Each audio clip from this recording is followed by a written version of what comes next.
नमस्कार, स्वागत आपका हरियाणा न्यूज 24 पर। मैं हूं प्रिंस लांबा, मेरे से विनय सिंधु के साथ मौजूद हैं आज हरियाणा प्रदेश के नए जिले चरखी दादरी में। आपको बता दें कि हरियाणा प्रदेश के जो बच्चे हैं, जो युवा हैं, चाहे लड़के हों चाहे लड़कियां हो, किसी भी क्षेत्र में पीछे नहीं है। चाहे खेलों की बात हो, चाहे नौकरियों की बात हो, या फिर किसी भी फील्ड में अच्छा करने की बात हो, किसी फील्ड में भी हरियाणा के बच्चे पीछे नहीं है। हरियाणा के बच्चों में वो दम है, वो मादा है कि वो अपने दम के ऊपर अपना परिवार ही नहीं, गांव ही नहीं, क्षेत्र ही नहीं, बल्कि पूरे प्रदेश का और देश का नाम अंतर्राष्ट्रीय स्तर पर चमकाने का काम करते हैं। आज एक बार फिर हरियाणा प्रदेश की एक होनहार बेटी, चरखी दादरी की एक होनहार बेटी प्रियंका हमारे साथ खास बातचीत में है, जिन्होंने हिमाचल प्रदेश के अंदर जज की पोस्टिंग प्राप्त की है। आपको बता दें कि जज जिनके ऊपर कानून व्यवस्था की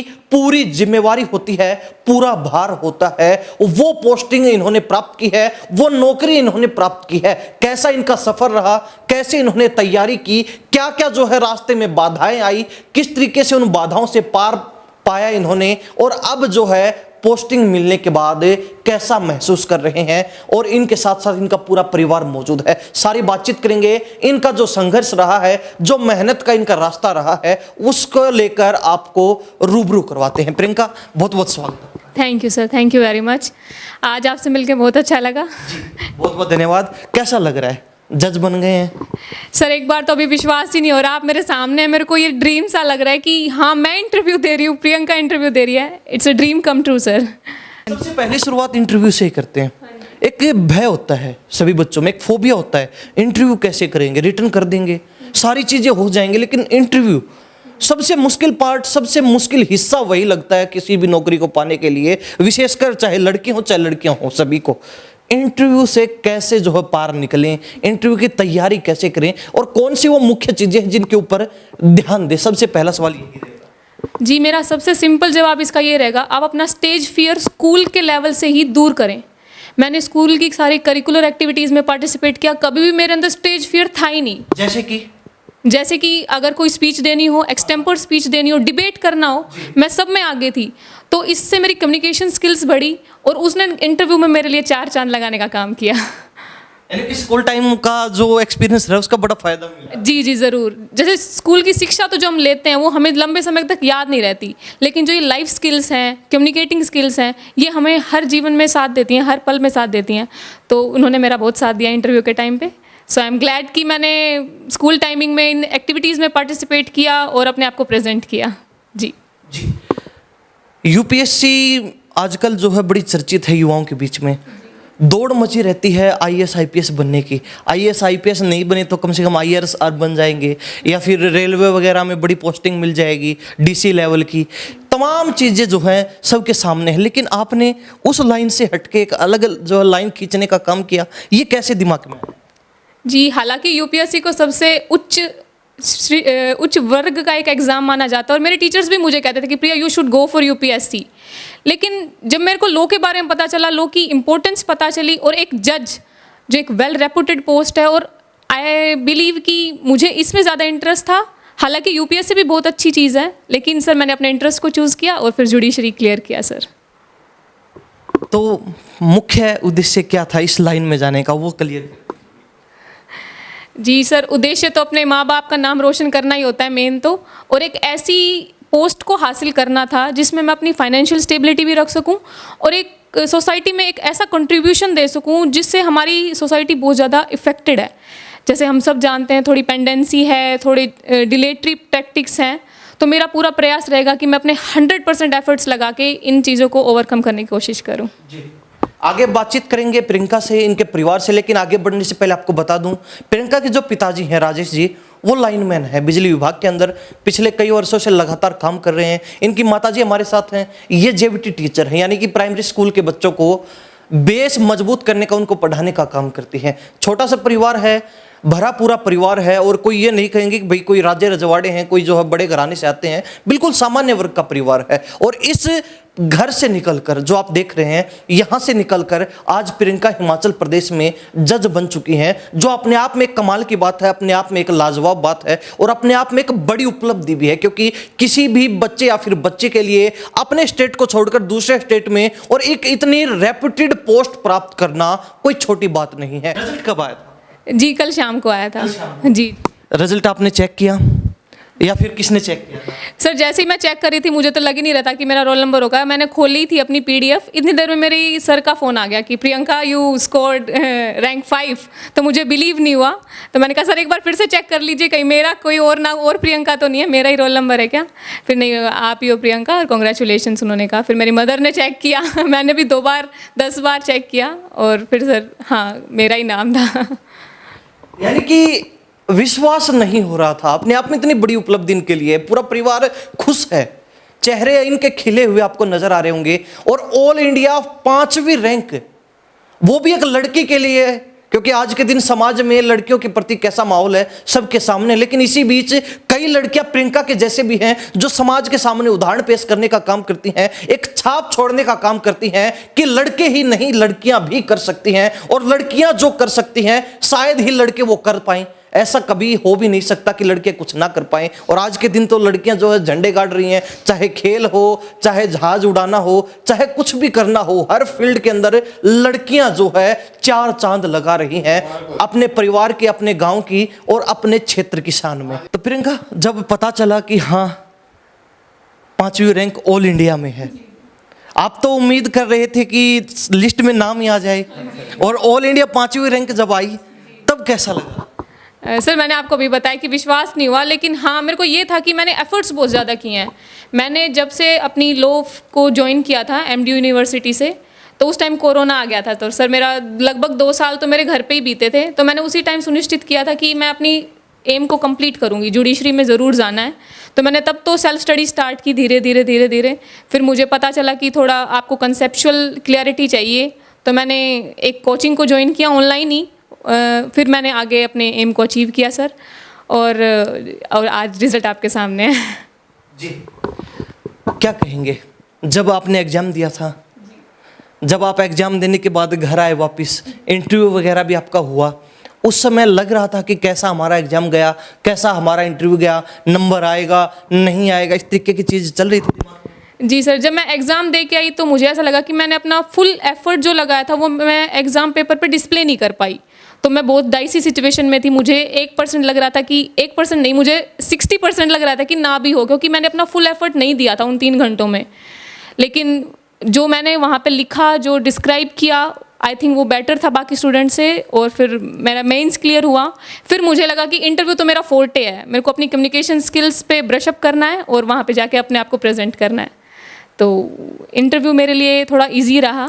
तो इंटरव्यू जो आप दे रहे थे, तो जो इंटरव्यूअर थे आपके वहाँ पर, जो आपसे सवाल जवाब कर रहे थे, आपसे पूछ रहे थे, आप में कितना दम हो वो देख रहे थे, तब कैसा रहा था? कुछ खास स्पेशल मोमेंट, कुछ उन्होंने कुछ स्पेशल कहा हो आपको, कुछ बातें आपके साथ शेयर की हो, कुछ ऐसी चीज़ हुई उस समय? जी सर, ऐसा तो मुझे वैसे एक बात याद आती है जहाँ पे उन्होंने मेरे को थोड़ा सा इंडिकेशन दिया था कि हाँ यू आर सेलेक्टेड। उन्होंने मुझसे पूछा कि अगर हम आपको हिमाचल में ले लेते हैं तो क्या आप अपने हरियाणा में वापस जाओगे? तो मैंने सर को सही कहा कि सर नहीं, मेरा पूरा डिटर्मिनेशन है कि मैं जिस स्टेट में पहले सेलेक्ट होंगी उसी में अपनी थ्रू आउट लाइफ को कंटिन्यू करूँगी और सर्व करूँगी। तो मुझे वहाँ पे थोड़ा सा लगा था कि हाँ मेरा हो सकता है कि सर ने पॉजिटिव इंक्लिनेशन दे दिया है मेरी तरफ, तो वो पॉजिटिव पॉइंट था मेरे लिए। यानी कि समझदार को इशारा काफी हो, वो इशारा इनको पहले ही मिल गया था।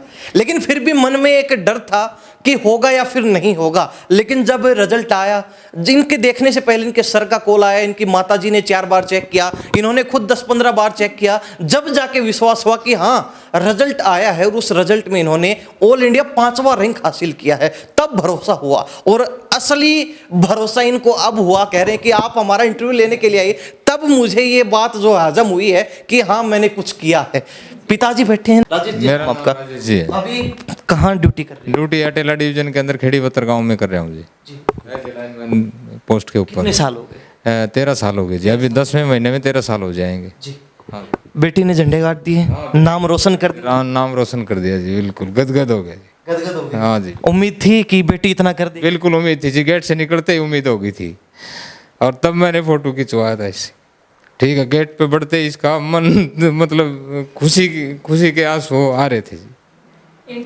इंटरव्यू से निकलते ही फिर मैंने सोच लिया कि लड़की हो जाएगी। बिल्कुल जी।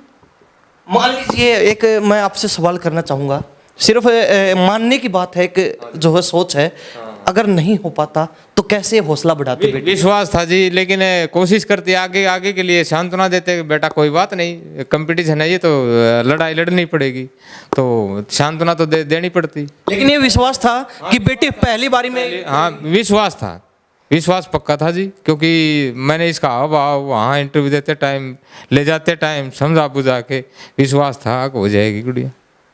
आप साथ गए थे? हाँ बिल्कुल साथ था। क्या बातचीत चल रही थी बाप बेटी के बीच में पूरे रास्ते? बीच में चल रही थी, बेटा तेरा हो गया, इसका हौसला बुलंद रखा मैंने, इसका हौसला नहीं तोड़ा। माँ बेटा हो गया तेरा, ठीक है पक्का पापा, मको पक्का। बोले मेरे से ये थोड़ी गलती होगी, कोई गलती थोड़ी होती है, लेकिन बेटा होएगा तेरा, 99% होएगा, 1% हो सकता है भगवान मान लो क्या भाई, भगवान के ऊपर भरोसा है, मका पक्का होगा, हो गया जी। बिल्कुल ऐसा ही था जी सर, बिल्कुल। पापा तो शुरू से कह रहे थे कि तू हंसते हुए निकली है तो मतलब हो गया तेरा, अब नो डाउट कि हो जाएगा। और डेस्टिनी सर, गॉड तो सबसे सुप्रीम है, तो हम उनकी जो वो डिसाइड करेंगे उसको तो नकार नहीं सकते। एफर्ट्स मैंने सच्ची में बहुत ज़्यादा किए हैं, और सर मेरे परिवार का भी बहुत सहयोग रहा है। मेरी मदर जो कहते हैं कि लड़कियाँ काम करेंगी वो करेंगी, मेरी मम्मी मुझसे पानी का गिलास तक नहीं उठवाती थी। हाँ, उनकी कभी तबीयत खराब होगी तो मैं अपना कर्तव्य समझ के काम करती थी, लेकिन तब भी वो मुझे बिल्कुल हद होने के बाद ही कहती थी कि प्रिया आज तू कर ले। नहीं तो सर, मैं अगर मेरी मम्मी जैसी मेरे को मिली है, अगर वो वैसी नहीं होती ना, तो मैं तो बिल्कुल कुछ भी नहीं बन पाती सच्ची में। और पापा का एफर्ट्स, ये तो मुझे कभी कुछ कहते ही नहीं थे, बस इनके अंदर ही चलता था कि हाँ ये कर ही लेगी। ये जो साइलेंट रहते थे ना, मुझे उससे ज़्यादा डर लगता था कि कहीं मैं इनको डिसअपॉइंट ना कर दूँ, पर आज लग रहा है कि हाँ कुछ कर दिया जी। माता जी हैं, अभी कह रहे थे कि पापा मुझे झाड़ के पेड़ पे चढ़ा के ले गए थे वहाँ पे पूरी हवा मार के, लेकिन अब इन्होंने जो है तारीफ करके माता जी को झाड़ के पेड़ पे चढ़ा दिया, क्यों जी? हाँ जी बिल्कुल, आपको पता ही है जैसे बेटी के साथ तो माँ ज़्यादा अटैच होती है ना, तो फिर मैं इसको मोटिवेट करती रहती थी, बेटा कर, अपना पूरा दे, 100% फल भी मिलेगा। वही मैंने इसके साथ किया, और कभी इसको परेशान नहीं किया कि तू ये कर, घर का वो कर, अपना पढ़ाई कर और खुश रह बस। आपका नाम क्या? मेरा नाम रेनू है जी। हाँ जी। रेनू जी टीचर हैं, प्राइमरी स्कूल में बच्चों को पढ़ाती हैं, तो मैं ये पूछना चाहूँगा, ये जो बोलने की कला है, इतना अच्छा बोलती है बिटिया, ये पिताजी से आए ये गुण या फिर माताजी से आए? ये तो क्या बताऊँ मैं इसके, भाई देखो मेन तो आपको पता ही, बच्चे स्कूल में ही जाके ज़्यादा वो करते हैं, लेकिन फिर भी हमारा तो है ही इसमें। लेकिन यहाँ प्रियंका के साथ उल्टा है, यहाँ गुरुजी इस घर में भी बैठे हैं। हाँ, गुरुजी घर में ही बैठे हैं, और देख लो अब आपको क्या लगता है, मेरे से आए हैं या पापा से आए हैं? वो तो जज साहब, घर में अक्सर पति पत्नी में चलता रहता है झगड़ा, तो यहाँ सेटलमेंट आप ही करते थे? जी, वो कर्तव्य मेरा पहले भी था और वो हमेशा रहेगा। यानी कि जज बनने की जो इनकी चेष्टा थी वो यहाँ से जागृत हुई है। मम्मी पापा का जो है ना, एक कहते हैं कि जज जो फैसला सुनाता है वो घर में फैसला सुनाती थी, वहां से इनको ये चस्का लगा कि हाँ अब तो समाज के अंदर जाके मुझे फैसले ही सुनाने हैं, तो जज बनेंगे सीधा। घर से जज बनने की शुरुआत हुई और आज हिमाचल में जाके जो है जज बन चुकी है, ऐसा ही? जी, शुरुआत यहीं से हुई, और अब सोशल लेवल पे अपना जो काम है, ड्यूटीज़ हैं, वो अच्छे से परफॉर्म करनी है जी। अब मेरे मन में एक सवाल है, आप हिमाचल चले जाएंगे, आप अपनी ड्यूटी देखेंगे, आप पीछे से मम्मी का या पापा का किसी का फोन आएगा कि लड़ाई हो गई है फैसला करो, वो कैसे होगा? नहीं, उसके लिए मैंने मेरे भाई को थोड़ा ट्रेन किया है अभी और मैं फ़ोन पे भी जुड़ी रहूँगी, ऐसा नहीं है, वो भी सेटल करेगा, हम दोनों मिलके करेंगे अब। अच्छा, लड़ाई कितनी बार होती है भाई? सर लड़ाई तो बहुत ज़्यादा ही होती है, पूरे दिन हम कभी कुछ, कभी खाने पे, कभी रिमोट पे, कभी एसी पे, अलग अलग मुद्दे हैं, भाई बहन में ऐसा चलता ही रहता है सर। शुरुआत कौन करता है पहले? शुरुआत वो छोटा है मेरे हिसाब से, वही करता है, मैं तो थोड़ा समझ जाती हूँ, पर उसको समझाना मुश्किल है। यहाँ गड़बड़ है, शुरुआत कौन करता है? बहन की तरफ हाथ कर दिया है जज साहब, ये देख लीजिए। तो क्या कहेंगे, कैसा लग रहा है आपने जब रिजल्ट देखा? रिजल्ट में लिस्ट में नाम आया तो उस समय तो खुद से ही समझते हैं भी लिस्ट में नाम आ गया, हाँ तो फिक्स है, फाइनल है। लेकिन जब ये पता चला कि ऑल इंडिया 5वीं रैंक है, तब कैसा महसूस हुआ? अंदर कितने लड्डू मन में फूट रहे हैं आपको? बहुत खुशी हुई है, बहुत, मैं बता नहीं सकती आपको मेरे को कितनी खुशी हो रखी है मेरी बेटी का। और मेरी बेटी की मेहनत भी बहुत रंग लाई है, बहुत मेहनत की है इसने, दिन रात एक करके पढ़ी है ये, ये नहीं है कि हम जैसे वो करें, इसकी मेहनत तो है ही, आपको पता ही है। तो मुझे बहुत अच्छा फील हुआ। गाँव बोरा खेड़ी का रोशन कर दिया। हाँ जी, बोरा खेड़ी का रोशन कर दिया नाम पूरा हरियाणा में। आप भी खुश हो? हाँ, खूब खुश था, बहुत बहुत ज़्यादा खुश था। बेटी का पूरा आशीर्वाद ही हो इसे, और बड़ी बने जी, हाँ जी, ठीक है। ऐसे ही आशीर्वाद रहा तो बेटी कल को जो है कहीं ना कहीं हिमाचल प्रदेश के अंदर ही हाई कोर्ट में जज बन के बैठेंगे, मुख्य न्यायाधीश। अगर ऐसे ही आशीर्वाद रहा, और उम्मीदें भी हैं पूरे परिवार को, और हम भी कहेंगे हरियाणा की बेटी है जिसने हिमाचल में जाके जो हरियाणा का नाम रोशन किया, तो इससे बड़ी बात कुछ नहीं सकती। एक हरियाणा की बेटी, और बेटियां अक्सर जो है आज भी समाज में कुछ कुरीतियां हैं जिसके चलते बेटियां बहुत कम आगे बढ़ पाती हैं, लेकिन इनके परिवार ने इनको मौका दिया और इन्होंने उस मौके को कैच भी किया, पूरी मेहनत की, एकाग्रित होकर जो है अपनी पढ़ाई की, लगन रखी, चेष्टा रखी, और उसी चेष्टा के दम पे आज जो है जज लगी हैं, और अपने जो है जो छूट इनको, जो आज़ादी इनको मिली थी, उसका ऐसे फायदा नहीं उठाया इन्होंने, फायदा उठाया सकारात्मक तरीके से, और उसी सकारात्मक तरीके पर चलकर जो है आज ये जज बनी है। लड़कियों को आज़ादी आजकल मिल जाती है अक्सर, लेकिन लड़कियां आज़ादी मिलने के बाद रास्ता भटक जाती हैं, क्या कहना चाहिए? सर, जैसे आपने कहा कि आज़ादी तो आजकल सभी पेरेंट्स दे रहे हैं, पर उसको एक पॉजिटिव डायरेक्शन देना, अपनी एनर्जी को एक पॉजिटिव वे में फोकस करना बहुत बड़ी इंपॉर्टेंट है, और वो आपके सेल्फ डिटर्मिनेशन से ही आएगा। आपको कोई गाइड करे, हाँ हो सकता है आप उसकी सुन लें, पर जब तक आपके अंदर की आवाज़ नहीं आएगी तब तक आप नहीं बदल सकते। तो मेरे पेरेंट्स ने गाइड किया, टीचर्स ने गाइड किया, और मुझे खुद भी था कि इनका नाम रोशन करना है, चाहे कुछ भी हो, अच्छा काम करना है और इनका नाम रोशन करना है। यानी कि नेगेटिव वे पर जाएंगे तो परिवार का भरोसा टूटेगा, वो अलग है, और कहीं ना कहीं वो आज़ादी भी छीनेगी बाद में, क्योंकि परिवार को अगर भरोसा नहीं रहेगा तो परिवार आज़ादी भी नहीं देगा। हाँ जी, इससे अगर कुछ लड़कियां नेगेटिव वे में अपनी आज़ादी का फ़ायदा उठा रही हैं, तो उससे जो लड़कियां अच्छा काम करना चाहती हैं उनके ऊपर भी बहुत ज़्यादा रिस्ट्रिक्शंस आ जाती हैं। तो जैसे अब मैं तो अपने फ्रेंड से मिलती हूँ, सभी इतने पॉजिटिव हैं, वो सब कुछ बनना चाहते हैं, अपने पेरेंट्स को प्राउड फील करवाना चाहते हैं। हालांकि नेगेटिव पर्सन से भी बातचीत होती है, वो आपको हमेशा डीमोटिवेट करेंगे कि प्रिया ऐसा नहीं होता, लड़कियों को लेते ही नहीं है। और जबकि मैं आपको बताऊं, यहाँ पे 19 पोस्ट सिलेक्शन हुआ है, उसमें 17 लड़कियां हैं, 2 लड़के हैं। 19 में से 17 लड़कियां। हिमाचल के अंदर 21 पोस्ट खाली थी, जिसमें 19 पोस्ट भरी गई हैं जजों की, और उसमें 17 लड़कियां हैं और 2 लड़के हैं सिर्फ। और हरियाणा से कितनी, आपको कुछ पता चला हो तो? नहीं सर, अभी तो शायद मेरे हिसाब से मैं ही हूँ, और अभी इतनी जानकारी नहीं है मुझे। बाकी अलग अलग स्टेट से हैं सभी लड़के? हाँ जी, अलग अलग स्टेट से हैं। मेरी फ्रेंड भी थी कुछ यहाँ से भी, पर वो थोड़ा किसी स्टेज पे रह गई। पर अभी जितनी मेरे को जानकारी, अभी मैं ही हूँ हरियाणा से। लेकिन आप आगे निकल गए, अब आप उनको मोटिवेशन दोगे, आप उनके लिए एक एग्जाम्पल बन गए हो, आप उनको सहयोग भी करोगे, आप बताओगे कि कहाँ आप में गलती रही है, उस गलती को कैसे सुधारा जाए, तो उससे उनको भी आगे बढ़ने का मौका मिलेगा। हाँ जी सर, ज़रूर। मैं अपने फ्रेंड से, मैं अगर किसी से फ्रेंडशिप करती हूँ ना, तो फुल हार्टेडली करती हूँ। मैं कभी भी अपना ना तो एटीट्यूड चेंज करती हूँ, ना अपने बिहेवियर चेंज करती हूँ। तो जो मेरे फ्रेंड्स हैं वो मेरे अभी भी हैं, और मैं उनसे ऐसे ही मिलूंगी जैसे मैं पहले वाली प्रिया थी। No difference sir. अक्सर जो बच्चे अफसर बनते हैं वो कहते हैं, लेकिन बाद में बदल जाते हैं। उनका एटीट्यूड, उनका रवैया, उनके जो तौर तरीके, उनके जो नज़रिया है, वो सब कुछ बदल जाता है ऑफिसर लाइन में आने के बाद। मैं इसीलिए पूछ रहा हूँ भाई, आप बदलेंगे या फिर नहीं बदलेंगे, कहीं आपका एटीट्यूड चेंज हो जाए बाद में? सर, मेरा एक फीचर है कि मैं ऑब्जर्व बहुत करती हूँ। तो मैंने ऐसे बच्चों को भी ऑब्जर्व किया जो कुछ बन जाते हैं ना, तो वो मेरे से उन्होंने कभी बात ही नहीं की। फ़ोन करो तो ठीक है, आपसे बात करते हैं, कभी फिर दोबारा उनका कॉल नहीं आता। तो मैंने सोचा कि मैं तो ऐसा बनूंगी नहीं, क्योंकि मैंने उसको झेला है, उनकी नेगेटिविटी को अपने ऊपर इन्फ्लुएंस होते हुए देखा है कि हाँ भाई कैसा एटीट्यूड चेंज हो रहा है उनका। तो मैंने सोचा कि जैसी हूँ मैं वैसी रहूँगी, सबसे कोर्डियली मिलूंगी और सबसे अच्छे से बात करूँगी जी। तो जज बनने के लिए LLB बेस है, LLB बेहद जरूरी है? हाँ जी, LLB आपका सबसे बेसिक रिक्वायरमेंट है। 12th के बाद आपको BLLB करनी पड़ती है, तो मैंने वही किया MDU यूनिवर्सिटी से, रोहतक से। उसके बाद तैयारी कैसे की? जैसे रूटीन में अक्सर बच्चे पूछते हैं, जो जज बनते हैं, DC लगते हैं, SP बनते हैं, जो बड़ी पोस्टिंग प्राप्त करते हैं, क्या उनका रूटीन था, क्या जो उनका शेड्यूल था, कैसे पढ़ाई करते थे, किन किन चीज़ों पे मेन फोकस करते थे? तो सभी बच्चे जानना चाहते हैं जो आपको भी देख रहे हैं, सुन रहे हैं अभी। तो मैं आपसे जानना चाहूँगा, आपका क्या शेड्यूल था, डेली कितने घंटे पढ़ाई करते थे, किस तरीके से जो आप अपने आप को बिजी रखते थे?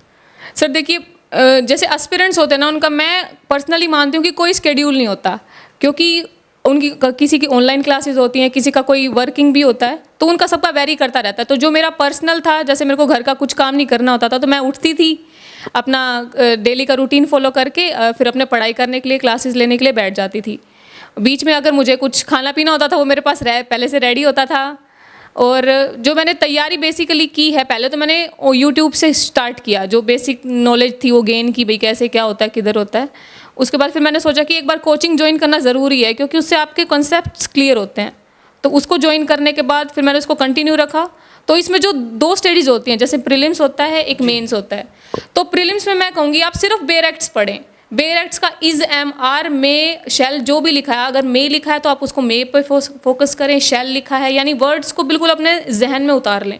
ऐसा नहीं है कि आपको वर्बेटिम रटना है, वो आप उसको 2-3 बार सिर्फ पढ़ें वो, क्योंकि प्रीलिम्स है उसमें तो आपके सामने ऑप्शंस होंगे तो आप क्लियर कर जाएंगे। और मेंस के लिए आपको कंसेप्ट्स क्लियर होने चाहिए एक तो, और एक आपकी आंसर राइटिंग अच्छी होनी चाहिए। और आंसर राइटिंग कैसे अच्छी होगी? सिर्फ लिखने से अच्छी होगी। मेरे को बहुत मुश्किल होती थी कि मैं लिखने में आलस करती थी। फिर जैसे मैंने टेस्ट सीरीज़ एक ज्वाइन कर ली थी ऑनलाइन ही, तो जैसे मेरे पास टेस्ट आता तो मैं उसको लिखती थी। मेरा कभी भी 3 घंटे में कभी पेपर पूरा हुआ नहीं घर पे, क्योंकि हम घर पे थोड़ा लेथार्जिक हो जाते हैं। लेकिन उससे मेरे को लिखने का तरीका पता चला कि पहले आपका कैसे इंट्रोडक्शन आना है, फिर डेफिनेशन आनी है, इलस्ट्रेशन आनी है। तो उसने मेरी हेल्प की और फिर मैंने फाइनली सक्सीड किया सर। रूटीन में अगर बात करें डेली की, तो कितने घंटे हो जाते थे लगभग पढ़ाई के? इफेक्टिवली अगर मैं बताऊं तो 6 से 7 घंटे लगा लीजिए। जी 6 से 7 घंटे डेडिकेटेडली। उसमें सिर्फ आपको जो पढ़ा है ना वो आपको समझ में भी आना चाहिए। ऐसे नहीं कि सिर्फ पढ़ लिया और रख दिया। डेडिकेटेडली। वैसे तो मैं पूरा दिन ही अपने हाथों में किताबें रखती थी, लेकिन पूरे दिन इफेक्टिवली तो हम पढ़ नहीं सकते। तो अगर मैं वैसे राउंड ऑफ करके बताऊं तो 6 से 7 घंटे लगभग। ये 6 से 7 घंटे जो होते थे, ये लगातार होते थे या फिर कट वाइज होते थे? मान लीजिए 1 घंटे पढ़े, थोड़ी देर रेस्ट किया, फिर 2 घंटे पढ़ लिए हम, तो इस तरीके से होते थे या फिर लगा कंटिन्यू? नहीं सर, कंटिन्यू तो हम ह्यूमन बींग्स हैं, कभी कर भी नहीं सकते। तो मेरा तो बहुत ब्रेक होता था। कभी आधा घंटा पढ़ लिया, तो जैसे अब स्क्रॉल भी करते हैं हम, थोड़ी रील्स भी मैं देख लेती थी। ऐसा नहीं है कि बिल्कुल ही डिटैच थी। हालांकि मेरे पास और सोशल मीडिया नहीं थे, जैसे इंस्टाग्राम होता है हमारे पास, स्नैपचैट, वो मेरे पास नहीं था। तो जैसे मैंने 1 घंटा पढ़ा, फिर थोड़ा बोर हुआ तो मैंने कुछ खा लिया या फिर कुछ टीवी में देख लिया, सॉन्ग सुन लिया, फिर 2 घंटे पढ़ लिया, फिर ब्रेक हुआ, इतने पेरेंट्स घर पे आ गए, चाय बनाई इनके लिए, वो ब्रेक हुआ, फिर थोड़ा और पढ़ लिया, फिर कोई क्लास आ गई उसको अटेंड किया। तो ब्रेक वाइज कंटिन्यूसली कभी नहीं पढ़ी मैं इतना 6 घंटे लगातार। तो जी, तो टाइम पास के लिए क्या करते थे? जी टाइम पास तो मेरा भाई है, मैं उसके साथ खेल लेती थी। कभी हम लूडो खेलते थे, कभी डांस कर लेते थे। झगड़ लेते थे? हाँ, झगड़ा सबसे बड़ा टाइम पास था मेरे लिए, वही बेस्ट था। लूडो में भी अगर कोई सा हार रहा है तो वही झगड़ा? हाँ जी, वहीं से झगड़े की शुरुआत। वो पूरे दिन चलता था, फिर बीच बीच में एक दूसरे की खींचातानी करना, सब जी ऐसे ही। मूवीज वगैरह भी देखते? नहीं सर, वैसे बताओ, मैंने तैयारी के टाइम तो ऐसे मूवीज़ देखी नहीं सर, मूवीज़ तो नहीं देखी मैंने। प्रियंका, जज साहिबा जी, क्या कहेंगे आप? हिमाचल प्रदेश के अंदर जो कानून का उल्लंघन करते हैं, जो संविधान से अपने आप को ऊपर मानते हैं, तो उनको बच के रहने की जरूरत है, क्योंकि हरियाणा की शेरनी ने वहाँ कमान संभाल ली है। जी ज़रूर सर। जैसा लॉ है मैं उसके अकॉर्डिंग ही चलूँगी, उसी को फॉलो करूँगी, और जैसा मेरे को कानून डायरेक्शन देगा मैं वही फॉलो करूँगी और किसी की नहीं सुनूँगी। तो सर बस abide by law and settle peace in society, यही मोटो रहेगा। ये अच्छा लगा सुनकर, किसी की नहीं सुनूंगी, यानी कि चाहे कोई कितना ही बड़ा तुर्रमखा सामने आ जाए, जो कानून कहेगा, जो कानून के दायरे में रहकर सही होगा वही करूंगी, उसके अलावा गलत नहीं करूंगी। चाहे बेशक से, वो कहते हैं ना कानून में अक्सर एक बात कही जाती है, चाहे एक दोषी को बचाने के लिए 100 मुजरिमों को छोड़ना पड़ जाए, कोई बात नहीं, मुजरिमों को फिर पकड़ लेंगे, लेकिन दोषी के साथ गलत नहीं होना चाहिए, अन्याय नहीं होना चाहिए। तो उसी पे जो है काम करेंगे आप। जी सर, बिल्कुल सही कह रहे हैं आप। अक्सर समाज के अंदर जो बिल्कुल पिछड़े हुए लोग होते हैं, मान लीजिए बहुत से बुजुर्ग ऐसे होते हैं जो किसी भी कारण से, किसी भी जो है केस के चलते चक्कर काटते रहते हैं, सालों साल उनको न्याय नहीं मिलता। अगर ऐसे मामले आपके सामने आते हैं तो क्या मान के चले कि प्रियंका जज साहिबा जो है सबसे पहले उनका निवारण करने का काम करेंगे? सबसे पहले तो सर मैं उनकी स्थिति जानने का प्रयास करूंगी कि ऐसा हो क्यों रहा है। क्या वकील अपना काम अच्छे से नहीं कर रहे, या फिर उस पर्सन को नॉलेज नहीं है उसके अधिकारों के बारे में। और जिस तरह से मेरे सामने परिस्थितियाँ आएंगी उसके अनुसार मैं प्रोसीड करूंगी आगे। सबसे ज़्यादा मोटिवेट किसने किया? या फिर कोई आपका ऐसा जो है मोटिवेशन रहा हो जिसको देख के आपको ये लगा कि हाँ मैं कर सकती हूँ और मुझे जज ही बनना है? नहीं सर, ऐसा कोई स्पेसिफिक मोटिवेशन तो नहीं था, बस पेरेंट्स का जो बिलीव था मेरे अंदर वो सबसे बड़ा मोटिवेशन था कि भाई जो ये विश्वास कर रहे हैं उसको तोड़ने नहीं देना और कुछ ऐसा करना है कि बस आपसे इंटरव्यू हो जाए और माँ बाप का नाम रोशन हो जाए। और अब तो सोने पे सुहागा है, प्रियंका जज बन चुकी हैं और जज के पास वो पावर होती है। अगर कोई पुलिस ऑफिसर हो, कोई जो है चाहे डिस्ट्रिक्ट कलेक्टर भी क्यों ना हो, अगर वो गलत कर रहा है तो उसको भी जो है धमकाने का काम जज कर सकता है। जज के पास ये पावर होती है। अगर गलत है तो उसको सही करने का काम जज का होता है, सही करवाने का काम जज का होता है और जज का फैसला कोई नहीं टाल सकता, चाहे कोई तुर्रम खाई सामने क्यों ना खड़ा हो। तो प्रियंका, आप जो है इनके वजन से मत तोलिए इनको, इनके ओहदे को देखिए, इनके रैंक को देखिए। रैंक बड़ा वजनदार है, दमदार है इनके पास। वैसे तो हल्की फुल्की लग रही है आपको, लेकिन ऐसी बात नहीं है, वजन जो है इनके रैंक में है और वो इनको पूरा हैवी वेट बनाता है। जी ज़रूर ज़रूर।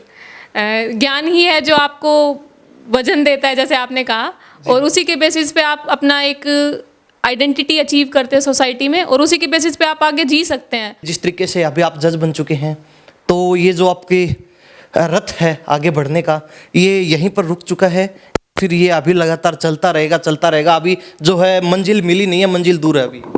नहीं सर, मैं कहूँगी ये तो पहली सीढ़ी है। अभी जैसे मेरे को ज़्यादा आगे पता चलेगा कि आगे कैसे बढ़ना है, हाई कोर्ट तक कैसे जाना है, सुप्रीम कोर्ट तक कैसे जाना है, मैं उस अनुसार अपनी नॉलेज को गेन करके वहाँ तक पहुँचने का प्रयास ज़रूर करूँगी। यानी कि शुरुआत हिमाचल से की है, लेकिन मकसद दिल्ली आने का है। हाँ जी, ज़रूर ज़रूर। दिल्ली अभी दूर है पर पहुँचना ज़रूर है। दिल्ली अभी दूर है लेकिन पहुंचना जरूर है। चलते चलते आपकी जो सहेलियां हैं जो रह गई, या फिर जो आपकी मान लीजिए सहेलियां नहीं हैं लेकिन लड़कियां हैं, या फिर जो लड़के भी हैं जो अभी प्रयास करेंगे आगे किसी भी स्टेट में अगर जज की पोस्टें निकलती हैं उसके लिए कोशिश करेंगे, तो क्या जो है उनको कहना चाहेंगे, क्या जो है संदेश देना चाहेंगे आप? सर, जब एक इंसान बन जाता है वो दूसरे को सांत्वना देता है तो उसको ऐसा लगता है कि ये तो बन गया तब बोल रहा है। तो लेकिन मैं कहना चाहूँगी कि अगर मैं भी नहीं बनती ना तो मैं डीमोटिवेट, जैसे अभी हमारा 3 ईयर रूल आया है जिसके बाद हमें 3 ईयर की प्रैक्टिस चाहिए जज बनने के लिए, और ये लास्ट मौका था हमारे पास। तो बहुत सारे ऐसे बच्चे हैं जिनके पास एक आखिरी मौका था, वो नहीं बन पाए। तो उनको मैं कहूँगी कि आप अपनी डेस्टिनी को एक्सेप्ट करें और अभी आपके पास यूँ सोच लीजिए कि 3 साल का समय है और आप ऐसा करिए कि आप रैंक 1 लेके आएँ और अभी लग जाइए अपनी तैयारी में और डिसहार्टेंड ना हो सब। चलते चलते और बता दीजिए, इस जो है पोस्ट को पाने में आपकी मेहनत कितना % काम आई, लक ने कितना साथ दिया, दोनों चीज़ कितना % जो है अपनी भागीदारी निभाती हैं, ये और बता दीजिए।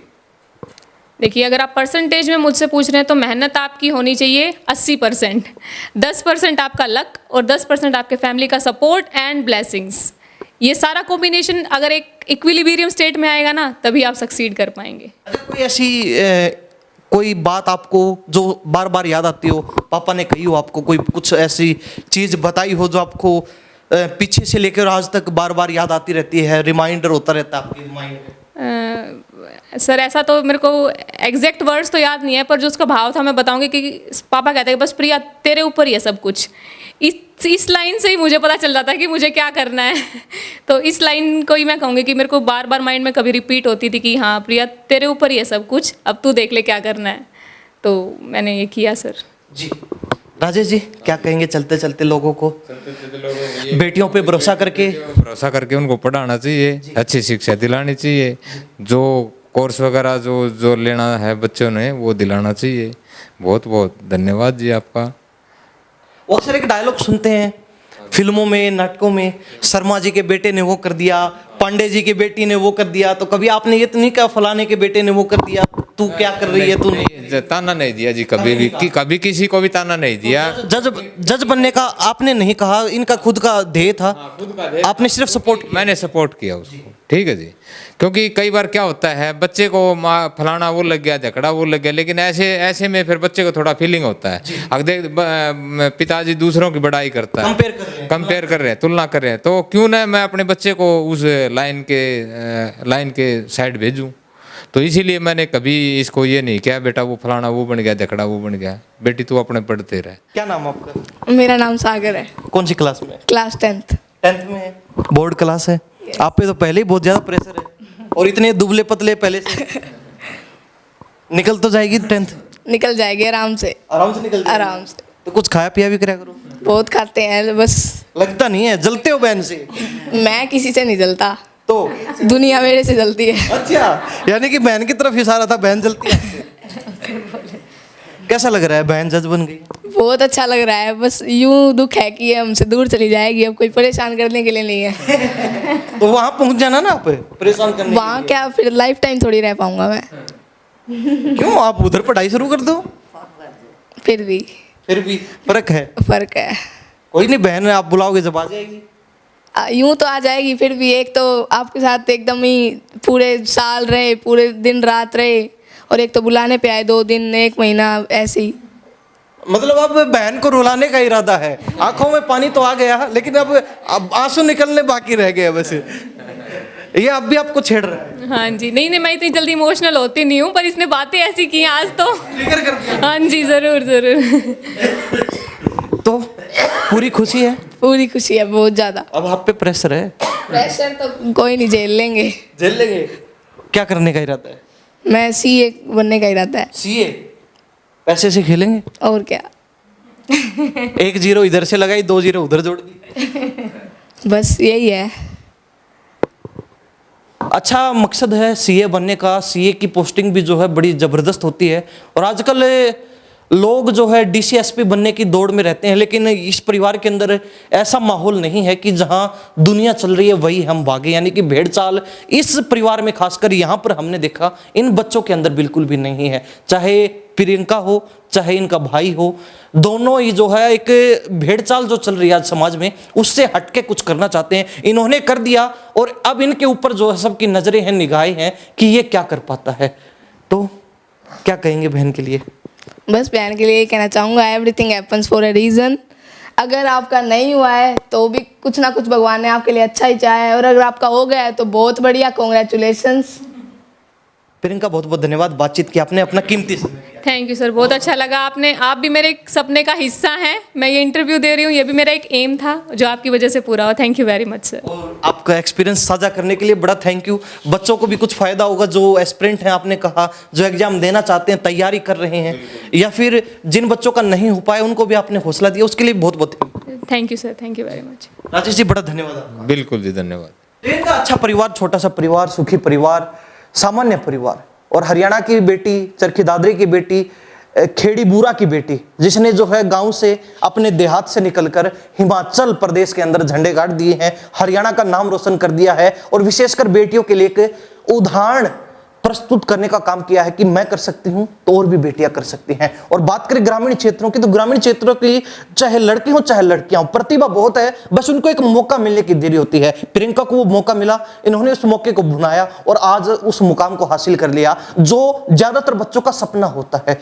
आप भी उस सपने को हासिल कर सकते हैं। प्रियंका को अपनी जो है मोटिवेशन मानकर, प्रियंका को प्रेरणा स्रोत मानकर आप भी जो है कुछ कर सकते हैं, झंडे गाड़ सकते हैं। हम तो इतना ही कहेंगे, लेकिन अच्छा लगा इस परिवार से मिलकर और प्रियंका से मिलकर। आप इस बारे में क्या सोचते हैं, और साथ ही प्रियंका को बधाई जरूर दीजिए, क्योंकि हरियाणा की बेटी है, गांव की बेटी, जिसने नाम रोशन कर दिया है। हरियाणा की शान में, अपने परिवार की शान में, क्षेत्र की शान में 4 चांद लगा दिए हैं। इन्हीं सब बातों के साथ मैं प्रिंस लांबा, मेरे सहयोगी विनय सिंधु के साथ हरियाणा न्यूज़ 24। नमस्कार, जय हिंद।